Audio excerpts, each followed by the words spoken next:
Praise the Lord.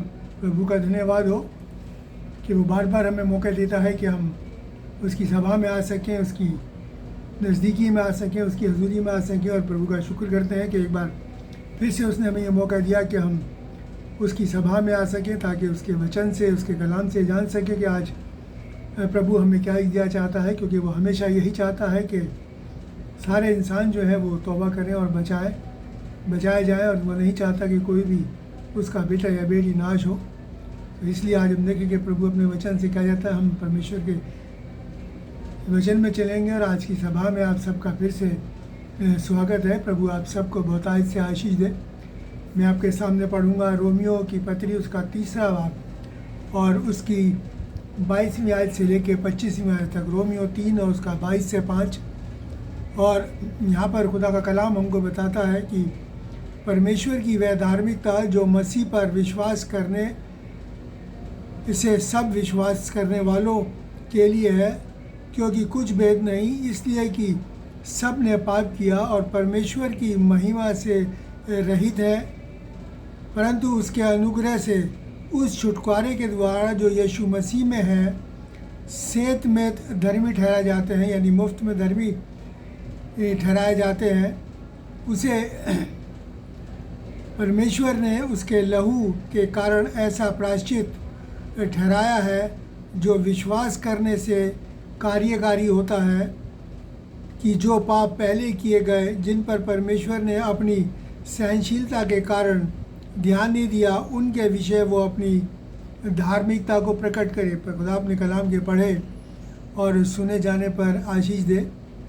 मैं इसकी 23वीं आयत को फिर से पढ़ूंगा। इसमें लिखा है कि सब ने पाप किया और परमेश्वर की महिमा से रहित है। सब ने पाप किया और परमेश्वर की महिमा से रहित है। उसके बाद लिखा है कि ये जो हमें इसके बारे में जानेंगे कि ये परमेश्वर पाप जो है जो हमने किया, और परमेश्वर की उस महिमा से, उस जलाल से जो उसने हमको दिया था, हम उससे महरूम हो गए।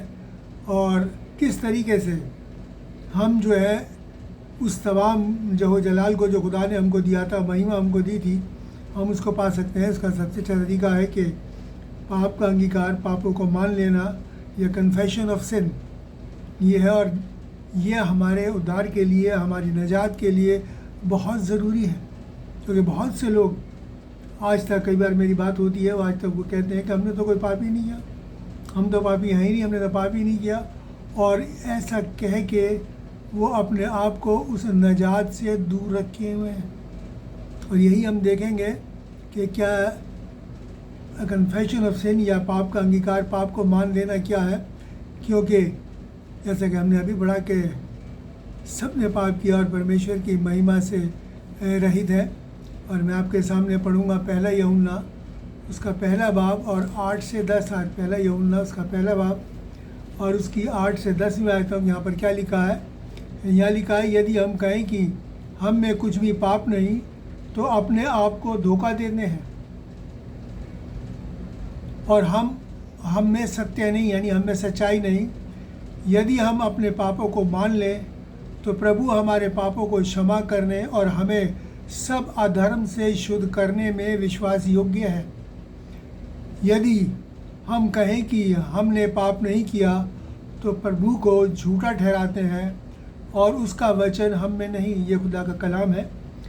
और यहाँ पर जैसे खुदा ने अपने कलाम में बखूबी हमको बता दिया कि यीशु का लहू हमें हमारे पापों से धोने में पूरी तरीके से कामिल है। और यह इसके लिए सबसे बड़ी बात यह कि हम अपने पापों को मान लें, और तब वो हमारे, जब हमने अब गुनाहों को मान लेंगे कि हम गुनहगार हैं, हमने ये गुनाह किया है, तब वो हमारे तमाम पापों को और सब अधर्म को शुद्ध करने के लिए विश्वास योग्य है, यानी भरोसे लायक है। यानी जैसे ही हम अपने गुनाहों को कबूल करेंगे, प्रभु यीशु मसीह पर विश्वास करेंगे, वो हमारे गुनाह समझ लो उसी वक्त माफ़ किए गए। और अगर हम ये कहते हैं कि हमने कोई पाप नहीं किया, जैसे मैंने आपको कहा, बहुत से लोग ये मानते हैं हम तो पापी हैं ही नहीं, तो वो कहता है कि परमेश्वर को झूठा ठहराते हैं, जिसने ये कहा है कि सब ने पाप किया और परमेश्वर की महिमा से रहित। और ये कैसे हुआ, ये भी मैं आपको आगे खुदा के कलाम से बताऊंगा। और हम उसको झूठा ठहराते हैं और हम में और उसका वचन यानी उसका कलाम हम में नहीं, यानी कि हम कलाम के ख़िलाफ़ जा रहे हैं, कलाम के विरोध में बात कर रहे हैं, उसके वचन के विरोध में बात कर रहे हैं, उसका कलाम हम में नहीं है। और जब खुदा का कलाम यानी खुदा प्रभु यीशु मसीह खुदा का कलाम है, खुदा का वचन है, और वही हम में नहीं है, तो फिर हम किस तरीके से धर्मी ठहर सकते हैं। और देखिए खुदा आगे किस तरीके से हमको इस बात को बताता है कि अगर मैं आपके सामने पढ़ूँ भजन संहिता उसका 51 और उसकी 5वीं आयत, साम 51 की 5th वर्स, वहाँ पर लिखा है, मैं अधर्म के साथ उत्पन्न हुआ और पाप के साथ अपनी माता के गर्भ में पड़ा। ये भजन संहिता का लेखक है, ज़बूर का लेखक है। वो ये कहता है लिखने वाला कि मैं अधर्म के साथ उत्पन्न हुआ और पाप के साथ अपनी माता के गर्भ में पड़ा। कैसे कोई कैसे कहेगा छोटा बच्चा अपने माँ के गर्भ में कैसे पाओगे? इसके लिए बड़ी अच्छी एक मिसाल है कि खुदा बताता है हमें, इस खुदा ने ये हमको बता दिया कि हम जन्म से ही पापी हैं। और किस तरीके से, जैसे हम जानते हैं कि एक कड़वी बेल है, मैं पहले भी आपको बता चुका हूँ कि उसका फल हमेशा कड़वा ही होता है, और उस फल में जो बीज लगेगा उसको अगर हम बोएंगे तो उस बीज से जो बेल लगेगी वो भी कड़वी ही बेल लगेगी, उसका फल भी कड़वा ही होगा। और क्या करता है माली, ज़्यादातर उस खेत में से जब उसे पता चल जाता है ये कड़वे फल की जो बेल है तो उसको निकाल के फेंक देता है, उस कड़वाहट की वाली चीज़ को अलग फेंक देता है ताकि वो औरों के साथ मिक्सअप ना हो।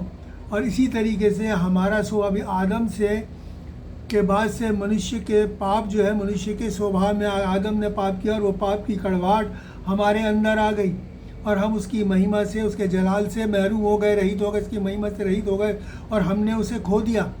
और उस पाप की कड़वाहट को जब तक हम अपने अंदर से नहीं निकाल देंगे तब तक वो कड़वाहट रहेगी। जैसे कि माली जो है कड़वी बेल को जो है बाहर निकाल देता है, उखाड़ के फेंक देता है, उसी तरीके से इस कड़वाहट को भी मेरे और आपको हमें अपने अंदर से हर तरीके से निकाल के बाहर फेंक देना है। और वो हमारे अधर्मों को माफ़ करने के लिए विश्वास योग्य है। हमें उस पर विश्वास करना है कि किस तरीके से वो हमें माफ़ करता है। उसने अपना बलिदान, वो इस दुनिया में इसीलिए आया कि उसने अपना बलिदान दिया, अपनी कुर्बानी दी और अपनी कुर्बानी दे के अपना लहू बहाया ताकि जो कोई उस पर ईमान लाए वो हलाक ना हो, हमेशा की ज़िंदगी पाए। इस ज़िंदगी को देने के लिए ही, लेकिन इसके लिए सबसे बड़ी ज़रूरत है हमें उसमें ईमान लाना है, अपने पापों को मान लेना, उस कड़वाहट को प्रभु को दे देना है। तब वो हमारी कड़वाहट को निकाल के हमें से दूर करेगा और हमें एक नया इंसान बना देगा।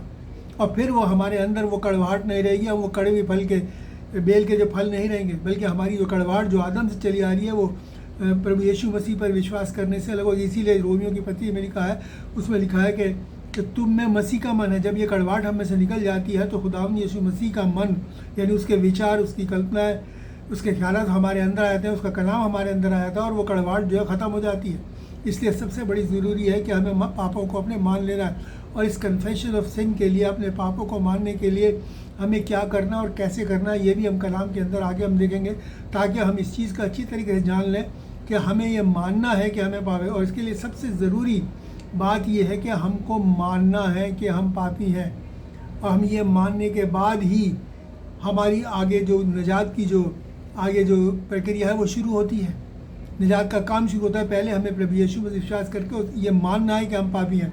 देखिए, अगर मैं आपके सामने पढ़ूँ सबोपदेशक उसका 5 और 6, यहाँ पर खुदा का कलाम मेरे आपको बताता है इक्लेसियास्टिस उसका 5 और उसकी 6 में क्या लिखा है।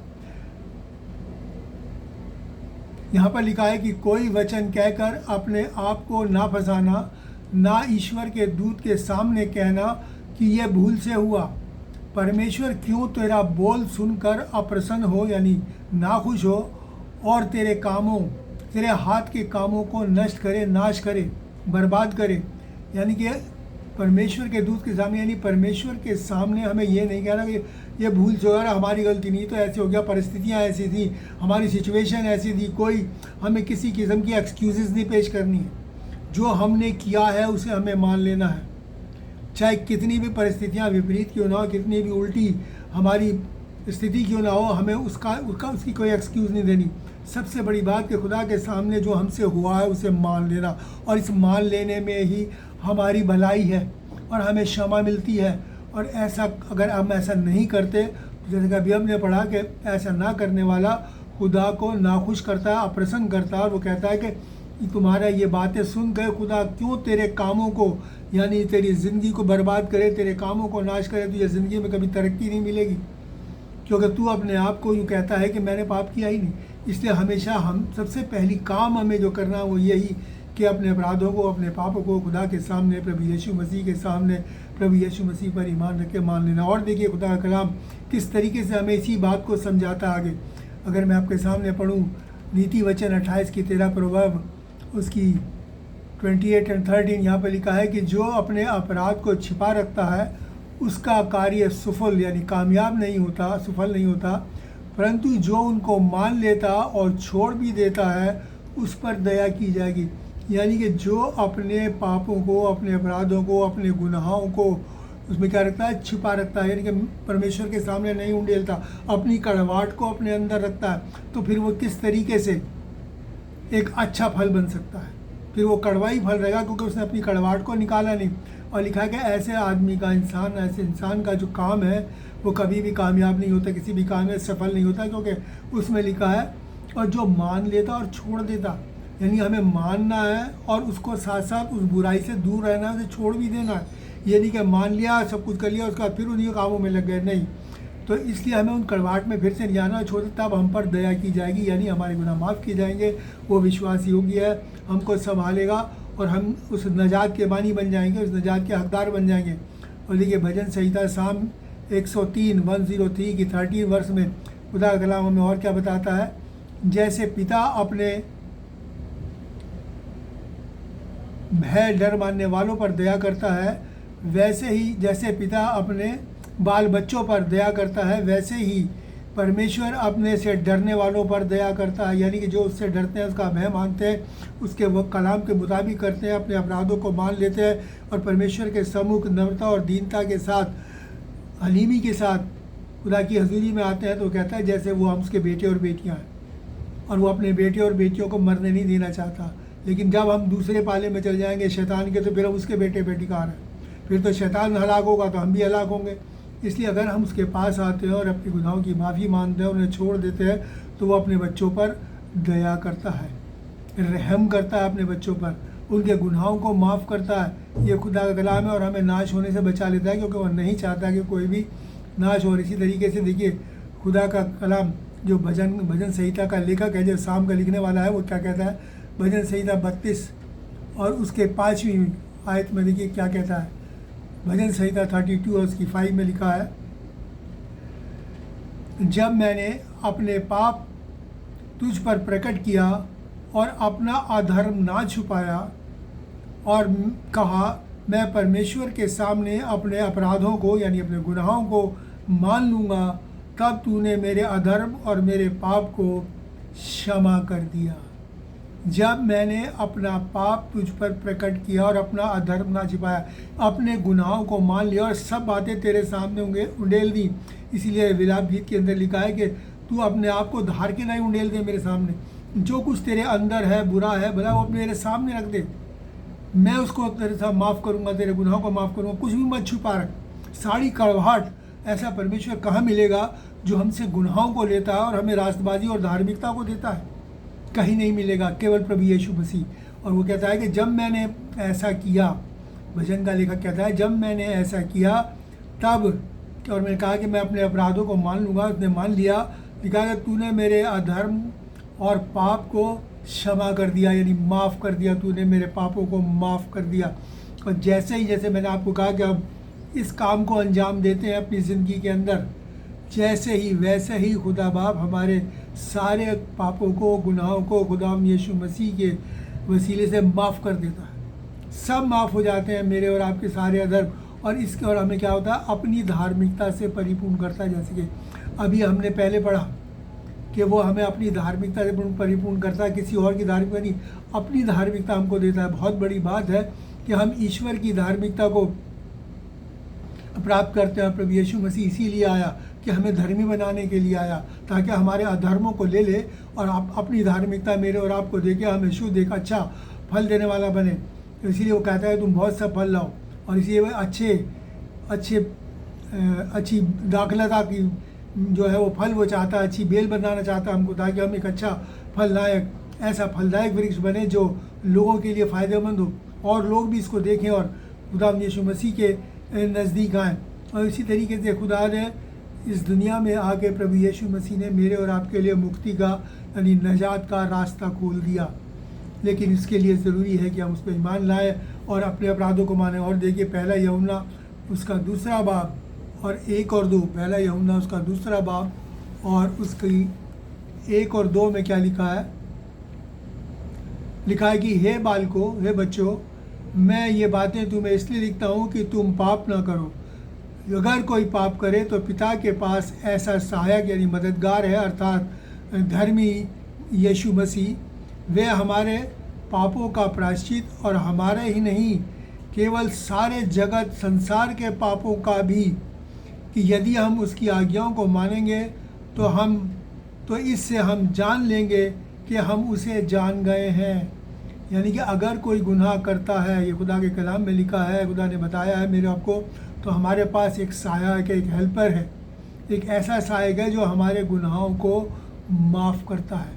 हम उसके सामने अपने गुनाहों को उंडेल दें, मान लें, पश्चाताप करें, उनसे अपने आप को अलग कर लें, पापों को माने। लिखा है कि वो हमारे पाप, और फिर वो कहता है सिर्फ हमारे ही नहीं, सारी जगत के, सारी दुनिया के लोगों में से कोई भी, चाहे वो किसी भी जाति का, धर्म का, भाषा का मानने वाला हो, किसी भी तबके का, अगर वो अपने पापों को मानता है और प्रभु यीशु पर विश्वास करता है तो वो कहता है कि उसके सब अधर्मों को माफ़ करेगा। और लिखा है कि यदि हम उसकी आज्ञाओं को मानेंगे, उसके हुक्मों को मानेंगे, तो हम इसी से जान लेंगे कि हम उसे जान गए।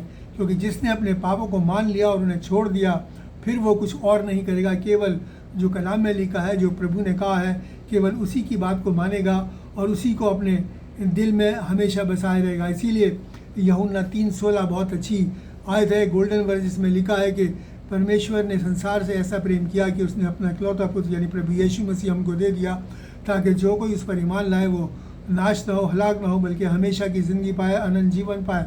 ये वो काम है जो प्रभु यीशु मसीह ने मेरे और आपके लिए किया, कि हमें सिर्फ कि जो उस पर विश्वास करना है, उस पर विश्वास करने का मतलब यह है कि अपने आप को बुराई से दूर करना है, अपने अधर्मों को हमें अपने से दूर करना है, और इस अधर्म को दूर करने के लिए मान लेना है, और फिर साथ साथ उसमें प्रभु यीशु मसीह में बने रहने के लिए हमें प्रार्थना भी करनी है। वचन में यह भी लिखा है कि हमें किस तरीके से दुआ मांगनी है, और दुआ मांग के अपने आप को बुराइयों से बचाए रखना है, और खुदा की सहायता, उसकी हेल्प हमें मिलनी है।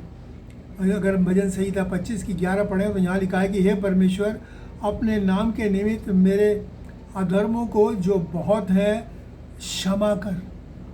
हे परमेश्वर, अपने नाम के वसीले से मेरे अधर्मों को जो कि बहुत है, मेरे गुनाह जो बहुत हैं, उन्हें माफ़ कर। यानी कितनी अच्छी बात है। लिखा है कि इंसान कहता है, वो खुद मानता है, जबकि भजन का लेखककार दाऊद जो है वो खुदा का बंदा है, उसके लिए खुदा कहता है कि मुझे मेरे मन के मुताबिक इंसान मिल गया, लेकिन वो फिर भी अपने आप को गुनहगार मानता है और कहता है कि मेरे अधर्मों को क्षमा कर, माफ़ कर, जो बहुत हैं। और देखिए खुदा बाप क्या कहते हैं इसके लिए, कि जब हम अपने अधर्मों को मान लेते हैं, उंडेल देते हैं, तब देखिए खुदा का कलाम मेरे और आपको क्या कहता है। अगर हम यशायाह नबी की किताब और उसका मैं आपके सामने पढ़ूँगा, पहला बाब, यशायाह नबी की किताब और उसका पहला बाब और 18 और 19वीं आयत, यशायाह पहला बाब 18 और 19 की आयत। तो यहाँ पर क्या लिखा है कि तुम्हारे पाप चाहे लाल रंग के हों, यानी कितने ही गहरे क्यों ना हों, कितने ही खून के धब्बे के जैसे क्यों ना हो, तो भी वो हिम से उजल हो जाएंगे, यानी कि बर्फ़ से सफ़ेद हो जाएंगे, बर्फ़ की तरह सफ़ेद हो जाएंगे। निर्मल और शुद्ध कर दूंगा तुम्हें, वो मिटा डालूंगा उन्हें। और देखिए क्या लिखा है, चाहे अर्गवानी रंग के हो, अर्गवानी मतलब बैंगनी रंग के भी रंग के हो, बैंगनी रंग हम जानते हैं गाढ़ा रंग होता है, काला रंग होता है थोड़ा सा, रंग के हो, तो भी उन्हें ऊन के समान सफ़ेद कर दूंगा। भेड़ का ऊन कितना सफ़ेद होता है, कह रहा है मैं उनके समान सफ़ेद कर दूंगा, यदि तुम आज्ञाकारी होकर मेरी मानो। इसके लिए तुम्हें कब करूँगा, जब तुम आज्ञाकारी होकर, यानी कि मेरा हुक्म मानने वाले बनकर मेरी बात को मानो। अगर मेरी मानो, अगर हम खुदा की बात को मानेंगे, अपने पापों को मानेंगे, अधर्म को मानेंगे, उन्हें छोड़ देंगे, तो हमारे गुनाह चाहे कितने ही क्यों ना हो, कितने ही बड़े गुनाह हमसे क्यों ना सजे हों, हम मान लें और उन्हें छोड़ दें, तौबा कर लें, तो कहता है कि मैं उन्हें माफ़ कर दूंगा, उन्हें बर्फ़ से सफ़ेद। हम जानते हैं कि पहाड़ों पर जो सुबह ऊपर बर्फ़ जमती है वो कितनी सफ़ेद होती है, उसकी तरह सफ़ेद कर दूंगा। कोई दाग धब्बा तुम्हारे अंदर नहीं रहेगा, किसी किस्म की कड़वाहट तुम्हारे अंदर नहीं रहेगी। मैं उन्हें इस तरीके से माफ़ करके बिल्कुल साफ़ कर दूंगा, एक कोरे पन्ने की तरह तुम्हें बना दूंगा कि तुम्हारे ऊपर कुछ गुनाह बाकी नहीं रहेगा। और यही बात प्रार्थना इस तरीके से मेरे और आपको जो है निरंतर प्रार्थना करते हैं। और जो भजन का लेखक है दाऊद, वो देखिए भजन संहिता 51 और उसमें और बहुत अच्छी बात कहता है, उसकी 51 की 1 से 4 पढ़ें। और यहाँ पर वो अपने मन की बात खोलता है और बड़े अच्छे तरीके से समझाता है कि किस तरीके से हमें दुआ करनी है और किस तरीके से वो खुद अपने लिए दुआ करता है। लिखा है भजन संहिता 51 की Psalm 51 की वर्स 1 to 4, यहाँ लिखा है, हे परमेश्वर, अपनी करुणा के अनुसार मुझ पर अनुग्रह कर, फसल कर, अपनी बड़ी दया के अनुसार मेरे अपराधों को मिटा दे। अपनी बड़ी दया के अनुसार मेरे अपराध, यानी वो मानता है कि मैं अपराधी हूँ, को उनको मेरे अपराधों को मिटा दे। जैसे कि अभी हमने पढ़ा, मुझे भली भांति धोकर मेरे अधर्म को दूर कर और मेरा पाप छुड़ाकर मुझे शुद्ध कर। यानी कि मुझे बहुत अच्छी तरीके से धो के साफ़ कर और मेरे अधर्म और पापों को मुझसे दूर कर, छुड़ा के और मुझे शुद्ध कर दे, साफ़ और शफाफ कर दे मुझे। और तीसरी आयत में क्या लिखा है, मैं तो अपने अपराधों को जानता हूँ। मैं जहाँ इंसान जानता है उसने क्या गुनाह किया है, क्या नहीं किया। इसलिए वो कहता है मैं जानता हूँ मैंने अपराध किया है, मैं अपराधों को जानता हूँ और मेरा पाप तेरी दृष्टि में बना रहता है। यानी कि जब मैं जानता हूँ तो खुदा जो हमारे विचारों को हमारे मन में आने से पहले जान लेता है, तो उसे सब कुछ पता है। इसलिए हम उसके कुछ छुपा नहीं सकते। लेकिन ये है कि हमें अपने सामने सब कुछ उंडेलना है, खुद अपने आप को इकरार करना है कि हम गुनहगार हैं और उससे माफ़ी मांगनी है, ताकि हमारे गुनाह जो है वो माफ़ किए जाएँ, ताकि हम उसे उसकी बात मानी जाए, ताकि अपने अंदर ना रखें, अपने आप को उंडेल दें उसके सामने। और क्या कहता है कि अपने आप को खाली कर दें। मैंने केवल तेरे ही विरुद्ध पाप किया है और तेरी दृष्टि में, तेरी निगाह में जो बुरा है वही किया है। बड़ी अच्छी बात कहता है कि मैंने केवल तेरी ही दृष्टि में पाप किया और जो तेरी दृष्टि में, तेरी निगाह में बुरा है, केवल सिर्फ मैंने वो ही किया है।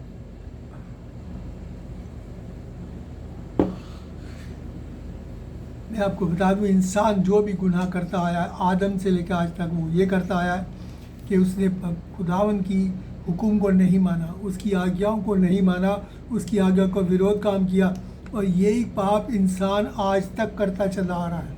आदम ने भी जो कहा था उसे उसने नहीं माना और स्थान और गुनाह इस दुनिया के अंदर हो गया। और उसके बाद खुदा ने बहुत सी बातें, आज्ञाएँ हमको दी हैं, लेकिन इंसान उनसे अलग होता चला गया। और यही बात खुदा का कलाम कहता है। और यहाँ पर दाऊद में कहता है, मैंने तेरे ही विरुद्ध पाप किया। यानी कि हम जो भी गुनाह करते हैं खुदा के विरुद्ध, प्रभु के विरोध में ही करते हैं, क्योंकि आज्ञाएँ उसकी हैं भला बनने के लिए, प्रभु कहता है। और हम जब नहीं बनते और बुराई की तरफ जाते हैं तो अपने खुदा की आज्ञाओं को नहीं मानते हैं। और आज तक यही बुराई हमारे अंदर पाई जाती है। जब हम इस बुराई को छोड़ देते हैं और खुदा के आज्ञाकारी बन जाते हैं, उसके हुक्म मानने वाले बन जाते हैं, तो हम पाप मुक्त हो जाते हैं। यानी कि पाप हमसे दूर हो जाता है और खुदा के बेटे और बेटियां बन जाते हैं। वो हमें धोकर बर्फ़ की तरह सफ़ेद कर देता है, साफ़ कर देता है, तमाम अधर्म हमारे पन्नों पे से मिटा देता है और कोरा कागज़ की तरह मेरे और आपको बना देता है, ताकि वो अपनी इबारत हमारे ऊपर लिखे। उसकी इबारत क्या है? खुदा का कलाम।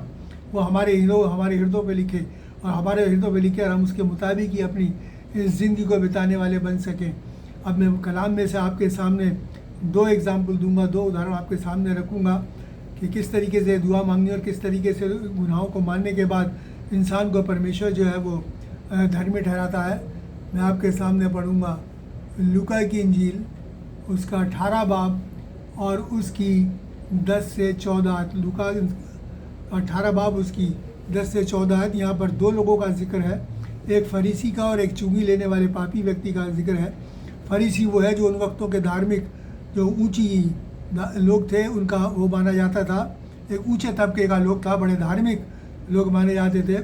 और एक वो था चुंगी वाले को, उस वक्त नहा लेने वाले को उस वक्त भी लोग बुरा मानते थे, वो पापियों में गिना जाता था। और यहाँ पर देखिए लिखा है कि 2 व्यक्ति, प्रभु कहते हैं, प्रभु एक उदाहरण देते हैं और कहते हैं कि 10वीं आयत से लिखा है, मैं पढ़ दूँ, 2 मनुष्य मंदिर में प्रार्थना करने के लिए गए। एक फरीसी यानी ऊंचे धर्म का धार्मिक था और दूसरा चुंगी लेने वाला यानी पापी था।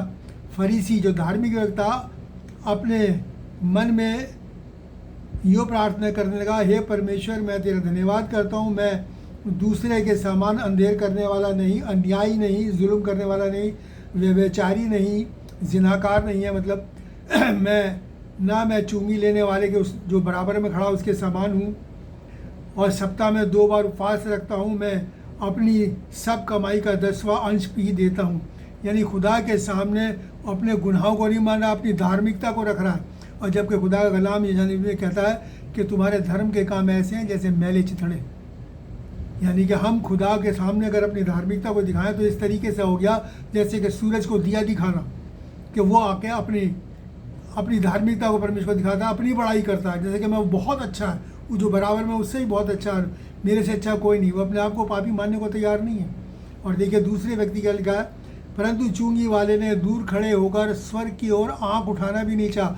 मतलब उसे अपने आप को, अपने आत्मग्लानि इतनी हुई अपने आत्मा में कि उसने इतनी हिम्मत भी नहीं कि ऊपर खुदा की तरफ ऊपर उठा के वो दुआ भी मांग सके। वो अपने सिर को झुका के कहता है, वरन अपनी छाती पीट कर कहा, यानी कि अपने पश्चाताप करके छाती पीटने कहा कि हे परमेश्वर मुझ पापी पर दया कर, और मैं तुमसे कहता हूँ कि वह दूसरा नहीं परंतु यही मनुष्य धर्मी ठहराकर अपने घर गया। यानी कि वो व्यक्ति नहीं जिसने अपने आप को धर्मी बताया था, बल्कि ये जिसने छाती पीट कर खुदा से कहा कि हे परमेश्वर मुझ पापी पर दया कर, धर्मी लाकर गया। क्योंकि जो कोई तुम में अपने आप को बड़ा बनाएगा वो छोटा किया जाएगा, और जो अपने आप को छोटा बनाएगा वो बड़ा किया जाएगा। मतलब कि उसने अपने गुनाहों को नहीं माना। और खुदा कहता है जिसने नहीं माना वो अपने आप को चाहे कितना ही धर्मी सोच ले, लेकिन वो धर्मी नहीं है, क्योंकि उसने परमेश्वर को झूठा ठहराया। अगर तुम कहते हो कि हमने कोई पाप नहीं किया तो तुम परमेश्वर को झूठा ठहराते हो। और ये सबसे पाप ही नहीं है, बल्कि ऐसा कहने वाले को मैं कहता हूँ वो पाप नहीं करता बल्कि महापाप करता है। खुदा को झूठा ठहराना कोई छोटी बात नहीं है, बहुत बड़ी बात है। इसलिए जो दूसरा व्यक्ति था वो धर्मी ठहरा के गया। इसलिए पापों को मान लेना, कन्फेशन ऑफ सिन